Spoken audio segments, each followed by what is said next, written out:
गुरु प्यारी साध संगत जी, आज की ये साखी श्री गुरु नानक देव जी ने जब अपने शरीर को छोड़ा उस समय क्या क्या हुआ, आइए इस साखी में सुनते हैं।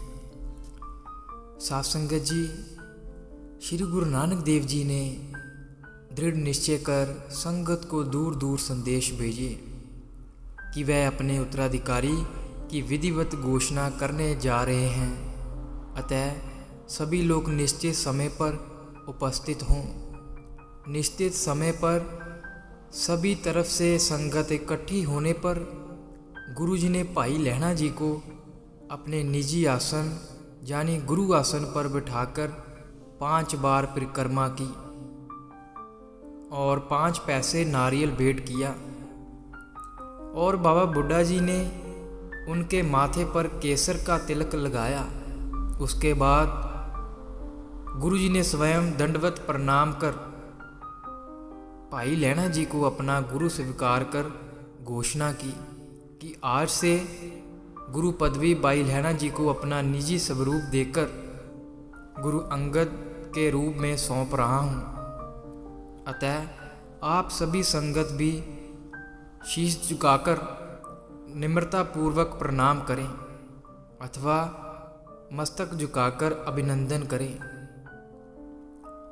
गुरुजी ने उस समय गुरु शिष्य के नाते को बदलकर एक नई परंपरा की आधारशिला रखी, जिसके अनुसार शिष्य को गुरु बनाकर और स्वयं शिष्य बनकर शीश झुका दिया। परिवार के सदस्य तथा संगत ये सब देखकर बहुत चकित हुई, किंतु गुरुजी ने तो दीपक से दीपक जलाकर उसे प्रकाशमान कर दिया था तथा साथ में अपनी समस्त पूंजी वाणी की पोथी यानी शब्द गुरु, जिसकी उन्होंने अपने प्रचार दौरों के समय घटनाक्रम के अनुसार रचना की थी, उसे अपने परम भक्त शिष्य को सौंप दी, जो गुरु ज्योति प्राप्त कर चुके थे। गुरुजी ने आदेश दिया, आज से मेरे स्थान पर गुरु अंगद देव जी गुरु कहलाए जाएंगे। श्री गुरु अंगद देव जी को गुरु गद्दी पर बिठाने का शुभ कार्य दिनांक 7 सितंबर 1539 को संपूर्ण हुआ, किंतु अंगद देव जी ये सब सहन नहीं कर पाए कि गुरुजी ने उनके कदमों पर शीश झुकाया। उन्होंने सहज में ही अपने पैरों को श्राप दे दिया और कहा, इन पैरों पर कुष्ठ हो जाए। किंतु गुरुजी ने उन्हें शांत किया और कहा, प्रभु की यही इच्छा है, अतः ऐसा होना ही था, क्योंकि आपकी सेवा भक्ति रंग लाई है। परंतु अंगद देव जी का ये वचन पूरा हुआ। उनके अपने पांव पर कुष्ठ रोग हो गया। ये देखकर गुरु नानक देव जी ने अपने हाथों से उनके चरण धो डाले और कहा, इस कुष्ठ का रोग चिन्ह मात्र तो रहेगा ही, क्योंकि भगत का वचन अटल होता है। इस प्रकार गुरु अंगद देव जी के चरणों की एक उंगली पर जीवन भर कुष्ठ बना रहा। गुरुजी ने अपने दोनों साहबजादों ने उनके आदेश अनुसार अंगद देव जी को गुरु मानकर शीश झुकाना स्वीकार ना किया, जिस कारण गुरुजी उनसे रुष्ट हो गए। गुरुजी ने महसूस किया कि अंगद देव जी के वहाँ रहने पर दोनों भाई उनसे ईर्ष्या करेंगे, अतः उन्होंने अंगद देव जी को बुलाकर उनको वापस खडूर नगर जाने का आदेश दिया और कहा, वहीं रहकर गुरु पदवी धारण कर गुरुमत का प्रचार आरंभ करो। गुरु अंगद ने आज्ञा का पालन तुरंत करते हुए करतारपुर नगर को छोड़ दिया और खडूर नगर पहुंचकर साधना में लीन हो गए।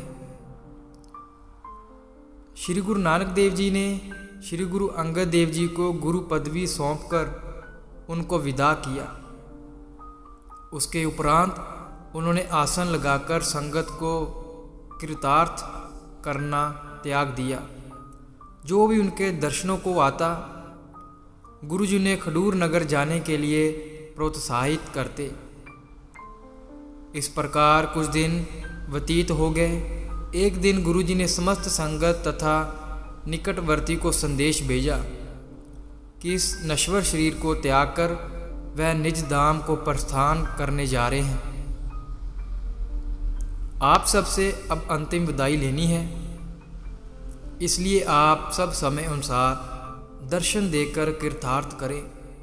इस संदेश को प्राप्त करते हैं सभी लोग गुरुजी से मिलने आए, परंतु उनसे रूठे हुए उनके दोनों पुत्र नहीं आए।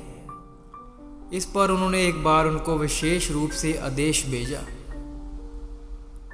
कि उन दोनों को पिताजी याद कर रहे हैं और उनका कहना है यदि आप दोनों ना आए तो भी वह शरीर त्याग देंगे। किंतु श्री चंद तथा लक्ष्मीदास ने इस बात को भी पिताजी का विनोद ही समझा, क्योंकि वह जानते थे कि गुरुजी का स्वास्थ्य बिल्कुल ठीक होगा, इसलिए वह नहीं आए। गुरुजी ने भी सभी को प्रभु लीला में प्रसन्न रहने का आदेश दिया और कहा कि धैर्य ही सबसे बड़ी शक्ति है और अपने पुत्रों की प्रतीक्षा किए बिना ही आपकी चादर तान कर सो गए। गुरुजी के सचखंड प्रस्थान का समाचार जब बाबा श्रीचंद और बाबा लक्ष्मीदास जी को मिला तो वह जल्दी से आए और गुरुजी से समक्ष प्रार्थना करने लगे कि उनसे भूल हुई है, उनको क्षमा करें तथा कम से कम 2 घड़ी के लिए दर्शन देकर कृतार्थ करें। साहबजादों की ऐसी प्रार्थना सुनते ही गुरुजी पुनः उठ बैठे और उनसे विचार विमर्श करने लगे। बाबा लक्ष्मीदास जी ने मुख्य बात पूछी। गुरुदेव के रहते सिक्की सेव की बहुत चलती थी। सिक्की का कार्यभार तो अब अंगद देव जी को सौंप दिया है, ऐसे में उनका क्या होगा? श्री गुरु नानक देव जी ने उत्तर में कहा, आप किसी बात की चिंता ना करें। यदि आप लोग प्रभु चिंतन में लीन रहोगे तो किसी प्रकार की कोई कमी नहीं रहेगी। इस मुलाकात के पश्चात गुरुजी फिर चादर तान कर सो गए। जब फिर से जांचा गया तो गुरुजी इस बार शरीर का त्याग कर चुके थे। शोक सभा का आयोजन किया गया। नगर के प्रमुख नागरिक उपस्थित हुए। कुछ विवेकशील व्यक्तियों ने गुरुजी की अंतिम इच्छा तथा आदेश जानने चाहे कि उनका पार्थिव शरीर किस विधि अनुसार प्रकृति में विलय किया जाए, क्योंकि गुरुजी पुरोहित वर्ग के कर्म कांड पर विश्वास नहीं रखते थे। आगे क्या हुआ ये देखने के लिए इस चैनल को सब्सक्राइब करें और बेल आइकन पर ज़रूर क्लिक करें।